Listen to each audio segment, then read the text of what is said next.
It's magic.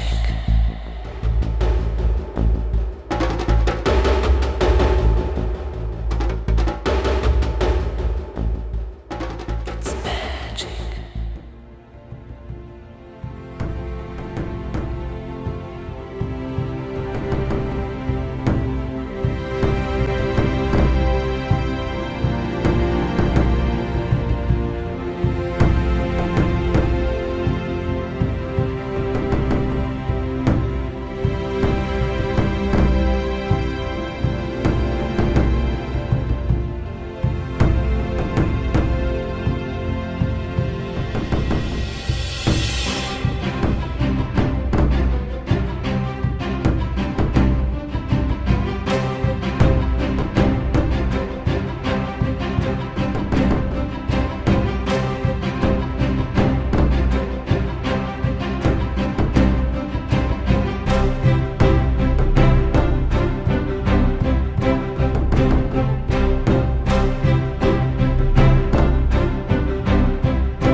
Meu otimismo está baseado na certeza de que esta civilização vai desmoronar.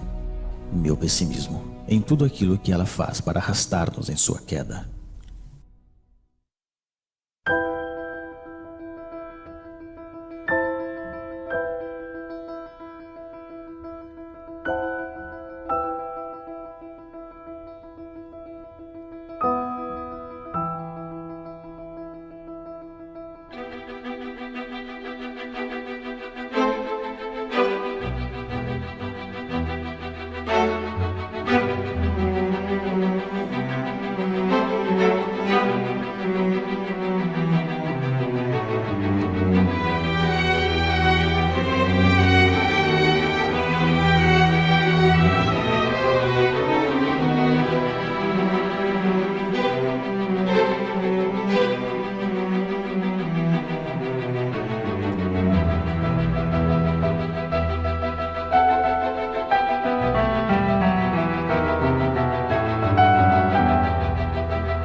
Que época terrível esta, onde idiotas dirigem cegos. William Shakespeare.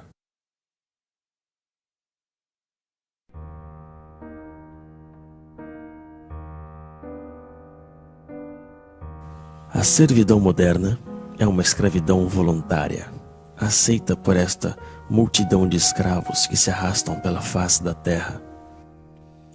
Eles mesmos correm atrás de um trabalho cada vez mais alienante que lhes é dado generosamente se estão suficientemente domados. Eles mesmos escolhem os amos a quem deverão servir. A estranha modernidade da época atual. Ao contrário dos escravos da antiguidade, aos servos da Idade Média e aos operários das primeiras revoluções industriais, estamos hoje frente a uma classe totalmente escrava, que, no entanto, não se dá conta disso, ou melhor ainda, que não quer enxergar. Eles não conhecem a rebelião que deveria ser a única reação legítima dos explorados. Aceitam sem discutir a vida lamentável que foi planificada para eles. A renúncia e a resignação são a fonte de sua desgraça.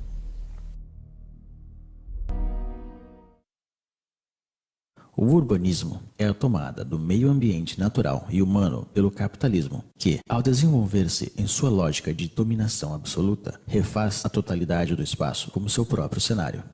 Guy Debord, A Sociedade do Espetáculo.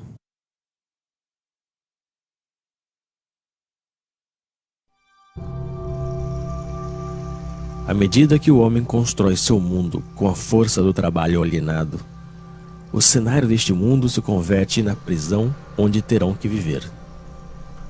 Um mundo sórdido, sem sabor, nem odor, que leva consigo a miséria do modo de produção dominante. Este cenário está em eterna construção. Nada nele é estável. A remodelação permanente do espaço que nos envolve se justifica pela amnésia generalizada e pela insegurança na qual devem viver seus habitantes. Trata-se de refazer tudo à imagem do sistema. O mundo torna-se a cada dia mais sujo e barulhento, como uma usina. Cada parcela deste mundo é propriedade de um Estado ou de um particular. Este roubo social, que é a apropriação exclusiva do solo, se encontra materializada na onipresença de muros, barreiras e fronteiras. São as marcas visíveis dessa separação que invade tudo. Mas ao mesmo tempo, a unificação do espaço, de acordo com os interesses da cultura mercante, é o grande objetivo da nossa triste época. O mundo deve transformar-se em uma imensa autópsia, racionalizada ao extremo, para facilitar o transporte das mercadorias. Todo obstáculo, natural ou humano, deve ser destruído. O ambiente onde se aglomera esta massa servil é o fiel reflexo de sua vida. Se assemelha a jaulas, a prisões, a cavernas. Porém, contrariamente aos escravos e aos prisioneiros, o explorado dos tempos modernos deve pagar por sua jaula.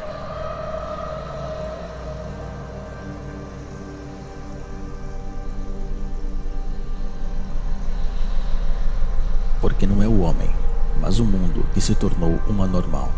Anthony Artaud.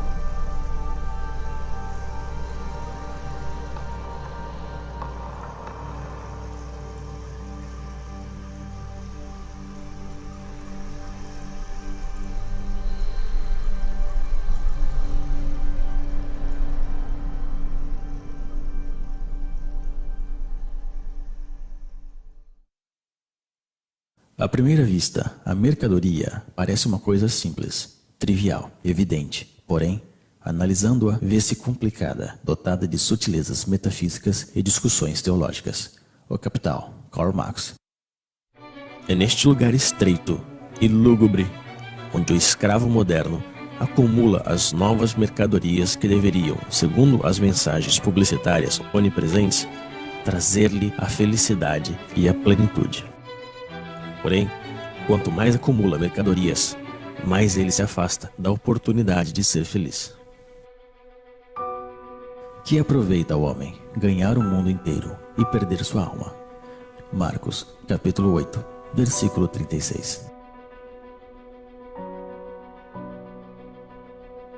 A mercadoria, ideológica por essência, despoje de seu trabalho aquele que a produz e despoje de sua vida aquele que a consome. No sistema econômico dominante, já não é mais demanda que condiciona a oferta, mas a oferta que determina a demanda. Então é assim que, de maneira periódica, surgem novas necessidades que são rapidamente consideradas como vitais para a maioria da população. Primeiro foi o rádio, depois o carro, a televisão, o computador e agora o telefone celular. Todas essas mercadorias, distribuídas massivamente em um curto lapso de tempo, modificam profundamente as relações humanas. Servem, por um lado, para isolar os homens um pouco mais de seu semelhante e, por outro, para difundir as mensagens dominantes do sistema. As coisas que se possuem acabam por possuir-nos.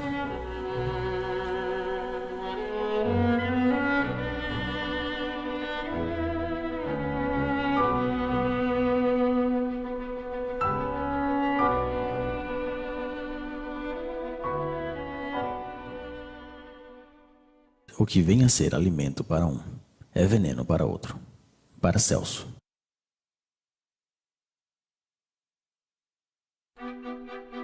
Porém, é quando se alimenta que o escravo moderno ilustra melhor o estado de decadência em que se encontra. Dispondo de um tempo cada vez mais limitado para preparar a comida que ingurgita, ele se vê obrigado a engolir rápido o que a indústria agroquímica produz. Errando pelos supermercados, à procura dos substitutos que a sociedade da falsa abundância consente em dar-lhe, só lhe resta a ilusão da escolha. A abundância dos produtos alimentícios apenas dissimula sua degradação e sua falsificação. Não são mais que organismos geneticamente modificados, uma mistura de colorantes e conservantes, de pesticidas, de hormônios e outras tantas invenções da modernidade.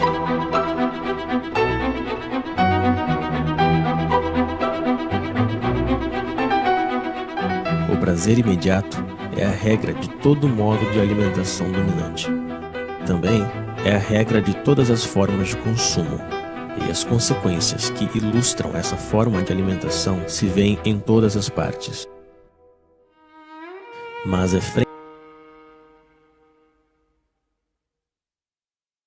Estão convencidos de que o homem, espécie pecadora por excelência, domina a criação, como se as outras criaturas tivessem sido criadas apenas para servir-lhes a comida, a roupa, para serem martirizadas e exterminadas. Isaac Bashevis Singer. A outra. Que triste é pensar que a natureza fala e que a espécie humana não a escuta. Victor Hugo.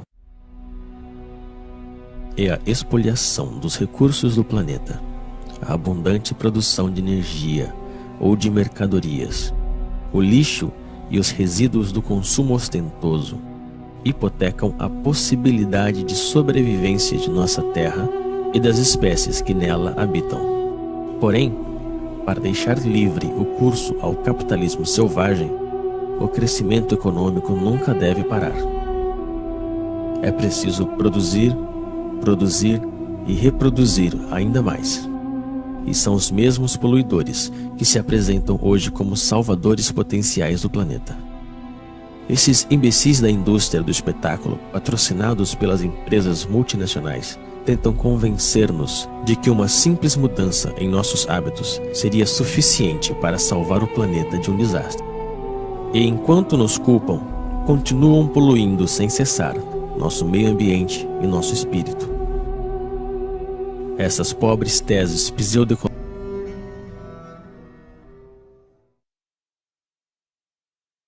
Trabalho, do latim tripalium, 3 paus, instrumento de tortura.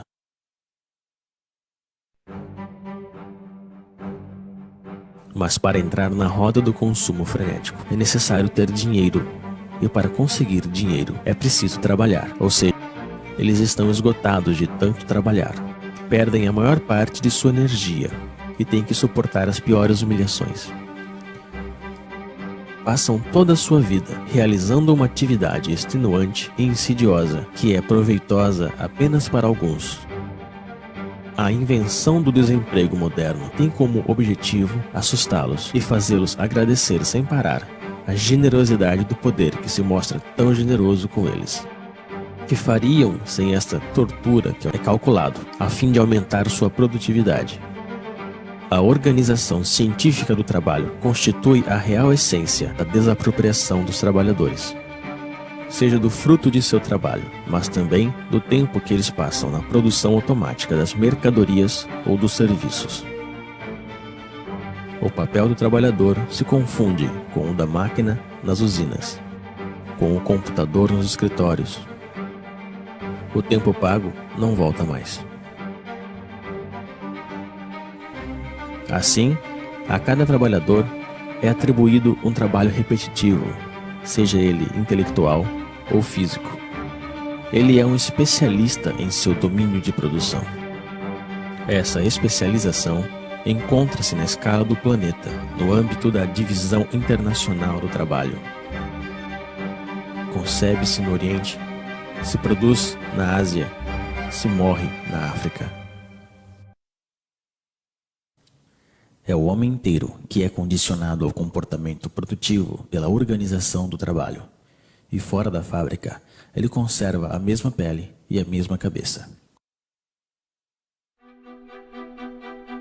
O escravo moderno teria sido capaz de se contentar de sua servidão ao trabalho, mas à medida que o sistema de produção coloniza todos os setores da vida, o dominado perde o seu tempo com lazeres, com diversões e férias organizadas. Em nenhum momento do seu cotidiano ele foge da influência do sistema, que faz parte de cada instante de sua vida.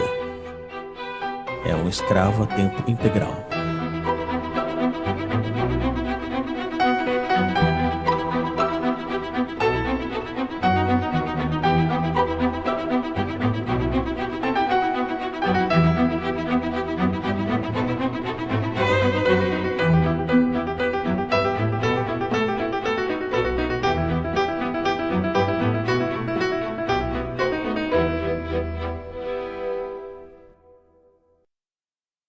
A medicina faz-nos morrer mais. Plutarco.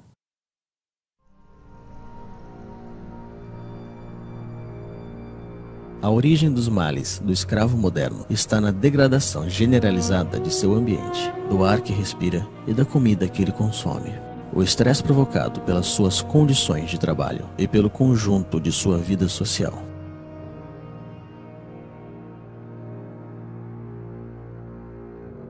Sua condição subserviente é um mal que nunca encontrará remédio. Somente a total liberação da condição na qual ele se encontra pode permitir ao escravo moderno se libertar de seus sofrimentos. A medicina ocidental só conhece um remédio contra os males dos quais sofrem os escravos modernos: a mutilação. É a base de cirurgias, de antibióticos ou de quimioterapia que se trata aos pacientes da medicina mercantil. Nunca se trata a origem do mal, senão que as suas consequências, pelo motivo de que essa busca da origem do mal nos conduziria inevitavelmente à condenação fatal da organização social em toda a sua totalidade.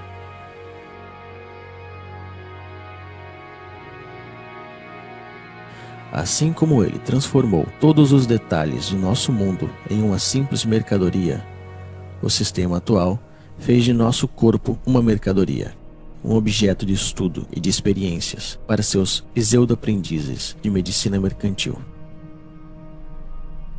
Os donos do mundo já estão prontos para patentear os seres vivos.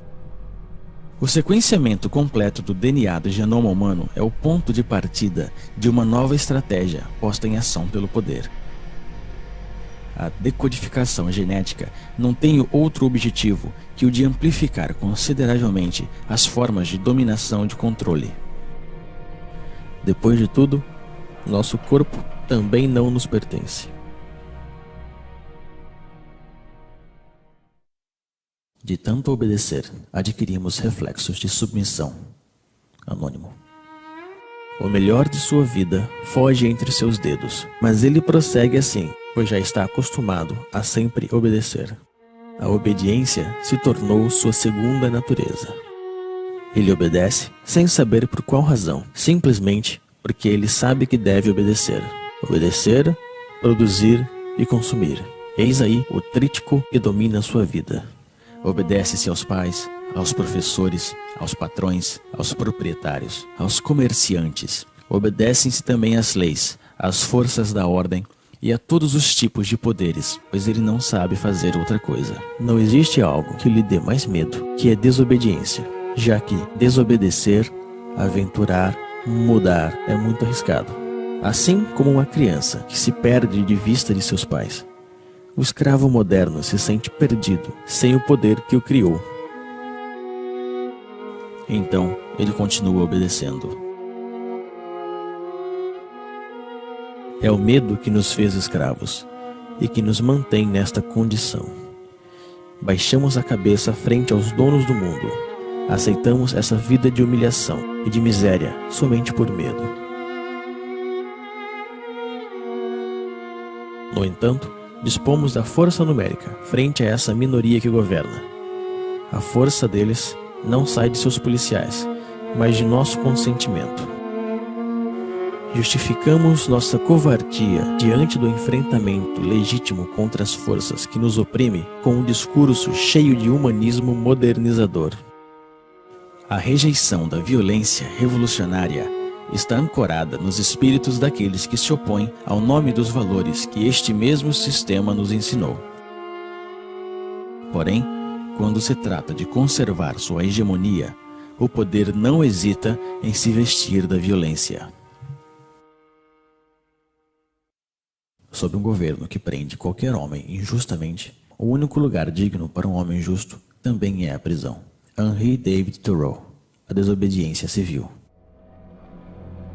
No entanto, ainda existem indivíduos que escapam ao controle das consciências, mas estão sob vigilância. Todo ato de rebelião ou de resistência está de fato assimilada a uma atividade desviada ou terrorista.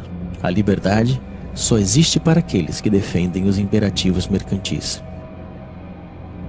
A oposição real ao sistema dominante, infelizmente, é totalmente clandestina. Para estes opositores, a repressão é a regra em uso. E o silêncio da maioria dos escravos frente a essa repressão está justificado na aspiração mediática e política que nega o conflito existente na sociedade atual.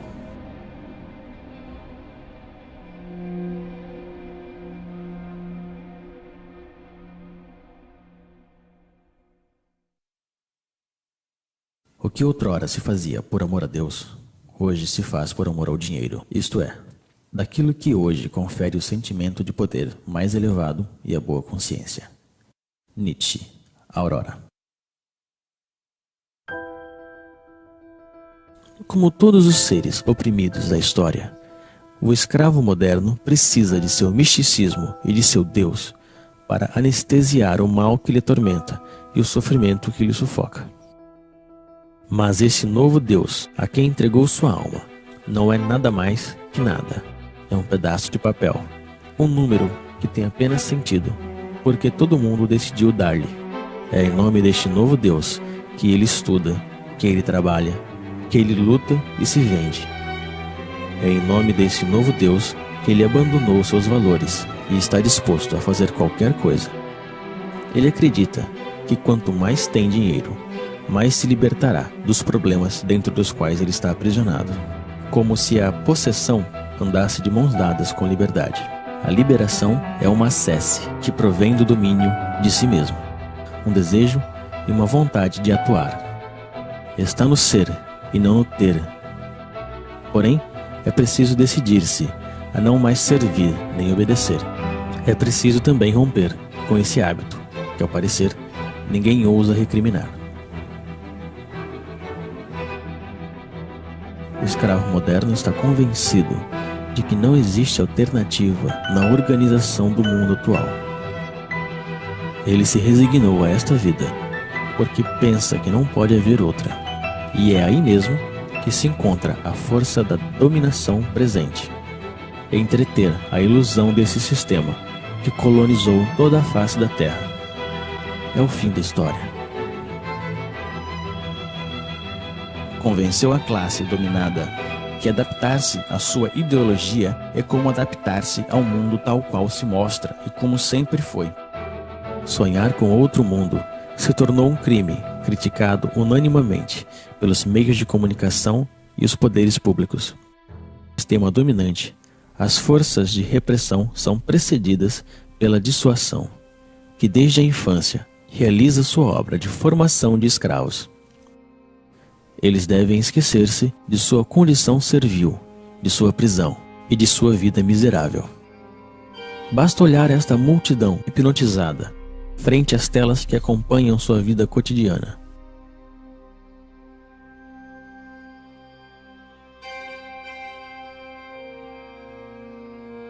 Eles enganam sua insatisfação permanente com o reflexo de uma vida sonhada, feita de dinheiro, de glória e aventura.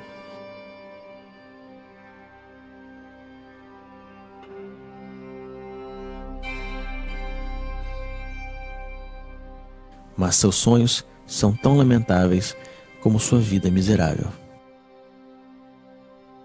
Existem imagens para todos e por todos os lados. Essas imagens levam consigo a mensagem ideológica da sociedade moderna e serve de instrumento de unificação e de propaganda. Vão crescendo à medida que o homem é desapropriado de seu mundo e de sua vida.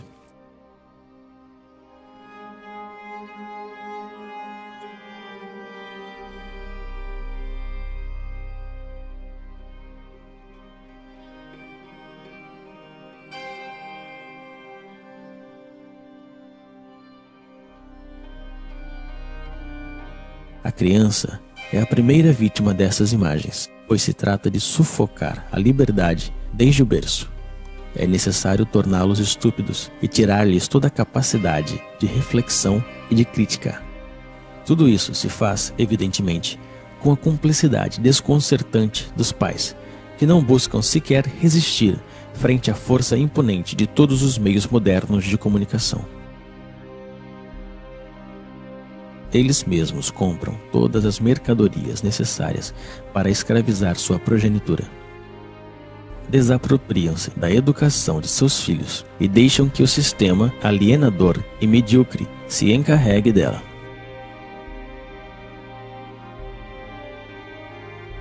Existem imagens para todas as idades e para todas as classes sociais.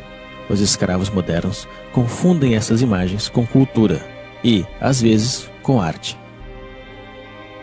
Recorrem seus instintos mais baixos para vender qualquer mercadoria. A revolta também foi transformada em uma imagem que se vende para melhor destruir seu potencial subversivo. A imagem ainda é, até hoje, a forma de comunicação mais direta e mais eficaz. Ela cria modelos, aliena as massas, mente e promove frustrações. Difunde-se a ideologia mercantil pela imagem, pois o objetivo continua sendo o mesmo: vender. Modelos de vida ou produtos, comportamentos ou mercadorias. Vender é o único que importa. Estas pobres criaturas se divertem Mas esse divertimento só serve para distrair os mesmos do verdadeiro mal que lhes afeta. Deixaram que fizessem de suas vidas qualquer coisa e fingem sentir-se orgulhosos por isso. Tentam transmitir uma satisfação, mas ninguém acredita. Não conseguem enganar-se a si mesmos quando se deparam com o reflexo frio do espelho da vida. Assim, perdem tempo com estúpidos que lhes fazem rir e cantar, sonhar ou chorar.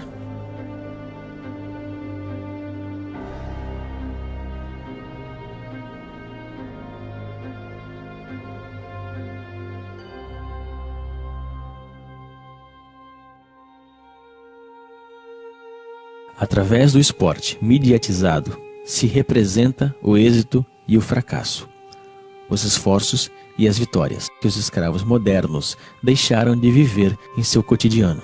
Sua insatisfação lhe incita a viver por procuração frente ao aparelho de televisão.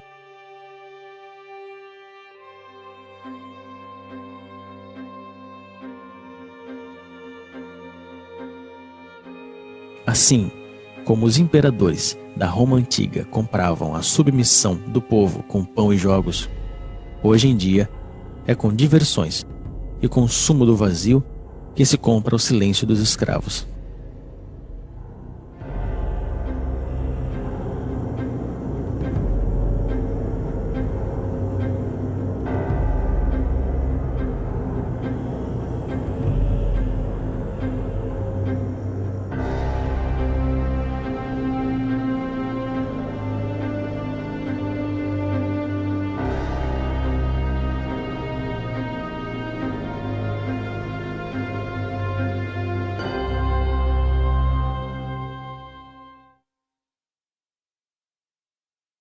Nós acreditamos que dominamos as palavras, mas são as palavras que nos dominam. Alan Ray. O controle das consciências passa essencialmente pela utilização viciada da linguagem utilizada pela classe economicamente e socialmente dominante. Sendo o detentor de todos os meios de comunicação, o poder difunde a ideologia mercantil através da definição petrificada, parcial e falsa que ele dá das palavras. As palavras são apresentadas como neutras e sua definição como evidente. Porém, estando sob controle do poder, a linguagem designa sempre algo muito diferente da vida real. É, antes de tudo, uma linguagem de resignação e impotência, a linguagem da aceitação passiva das coisas tais como são e tais como devem permanecer. As palavras trabalham por conta da organização dominante da vida, e o fato mesmo de utilizar a linguagem do poder nos condena à impotência. O problema da linguagem está no centro da luta pela emancipação humana. Não é uma forma de dominação que se junta às outras, mas o coração do mesmo projeto de submissão do sistema mercantil totalitário.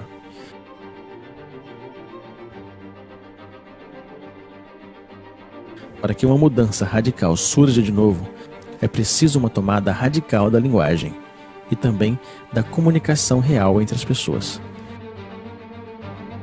É nisso que o projeto revolucionário se une ao projeto poético. Na efervescência popular, a palavra é tomada e reinventada por grupos extensos. A espontaneidade criadora se apodera de cada um e nos reúne a todos.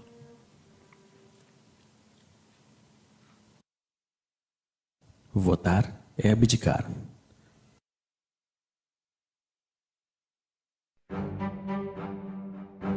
No entanto, os escravos modernos ainda se veem como cidadãos.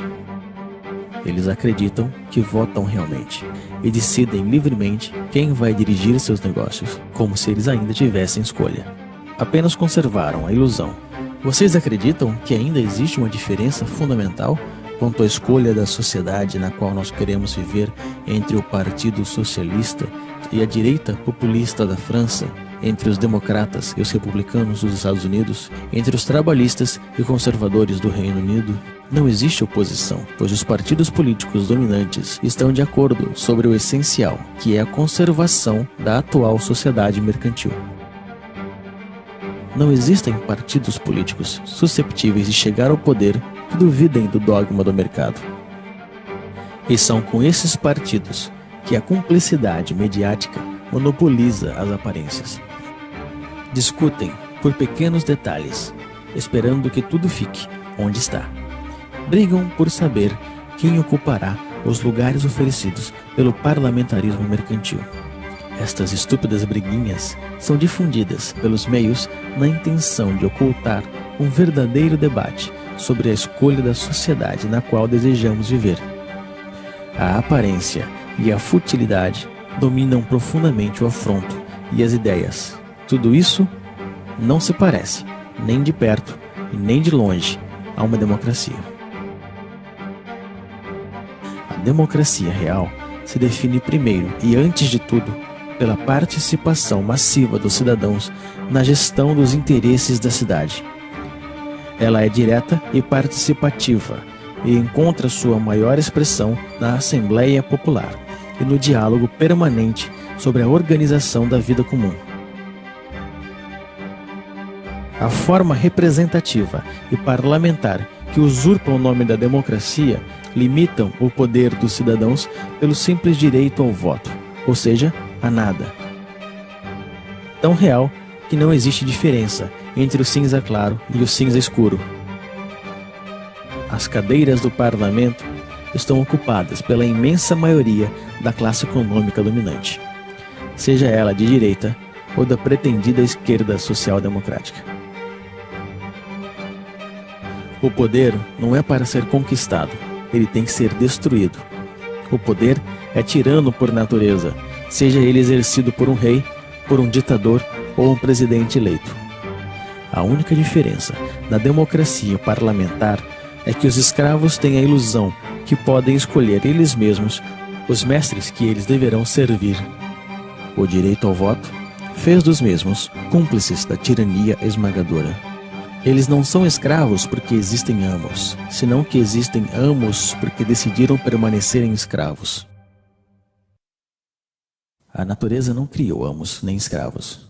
Eu não quero dar nem receber leis. Denis Diderot. O sistema dominante se define então pela onipresença de sua ideologia mercante. Ela ocupa, ao mesmo tempo, todo o espaço e todos os setores da vida. Ela não diz nada mais que produza, venda, consuma, acumula. Ela reduziu todas as relações humanas em relações mercantes e considera nosso planeta como uma simples mercadoria. O único Deus que ele adora é o dinheiro. O monopólio da aparência é total. Somente aparecem os homens e os discursos favoráveis na ideologia dominante. A crítica deste mundo está afogada no mar midiático que determina o que é bem ou mal e o que se pode ver ou não.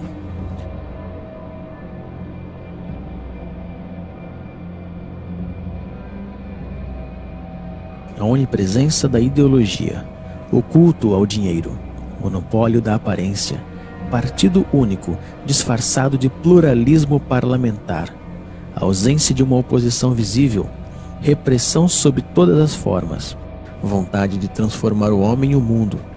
Eis o verdadeiro rosto do totalitarismo moderno que chamamos de democracia liberal.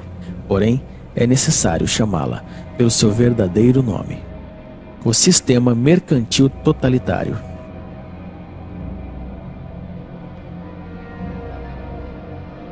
O homem, a sociedade e o conjunto de nosso planeta estão a serviço desta ideologia. O sistema mercantil totalitário realizou o que nenhum totalitarismo conseguiu fazer antes: unificar o mundo à sua imagem. Hoje já não existe exílio possível.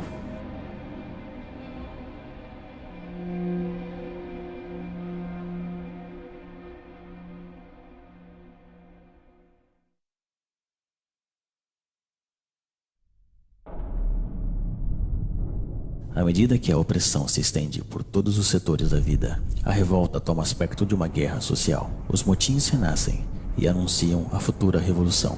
A destruição da sociedade mercantil totalitária não é um caso de opinião, é uma necessidade absoluta num mundo que já está condenado, pois o poder está em todos os lados, deve ser por todas as partes e todo o tempo, e devemos combatê-lo.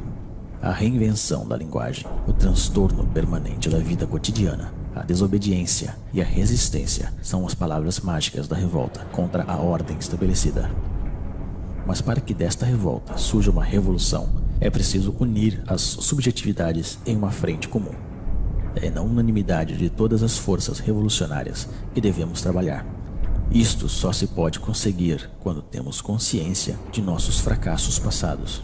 Nem o reformismo estéril, nem a burocracia totalitária não podem ser uma solução para nossa insatisfação. Trata-se de reinventar novas formas de organização e de luta.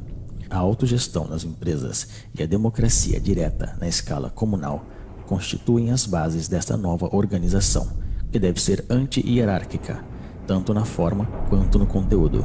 O poder não é para ser conquistado, ele deve ser destruído.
Cavalheiros, a vida é muito curta.